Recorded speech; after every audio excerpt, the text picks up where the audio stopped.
मुलांच्या टिफिनसाठी मस्त स्वीटकॉर्नची एक रेसिपी सांगते। मिक्सरच्या भांड्यामध्ये कच्चे स्वीटकॉर्न घेतलेले आहे, त्याच्यामध्ये लसूण, मिरची, आलं घालून पाणी न घालता बारीक करून घ्यायचं।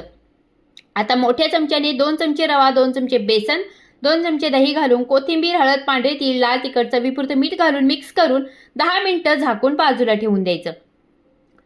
झटपट चटणीसाठी मिक्सरच्या भांड्यामध्ये कोथिंबीर, लसूण, मिरची, कढीपत्ता, ज्याला आपण गाठिया म्हणतो तो, किंवा बारीक शेव असेल तर तो घ्या, लिंबू रस घालून बारीक करून घ्यायचं। चवीपुरतं मीठ घालून इन्स्टंट चटणी तयार करून घ्यायची। आता मक्याचं जे मिश्रण आहे ते चेक करून घ्यायचं। घट्ट झालं असेल तर 2 ते 3 चमचे पाणी घालायचं आणि 2 ते 3 चिमूट खायचा सोडा घालून मिक्स करून घ्यायचं। तव्याला तेल लावून घ्यायचं। हे मिश्रण तव्यावरती पसरून झाकून एक साईड व्यवस्थित भाजल्यावर थोडं कडेनं तेल सोडायचं आणि परतून घेऊन दुसरी साईड सुद्धा चांगली भाजून घ्यायची।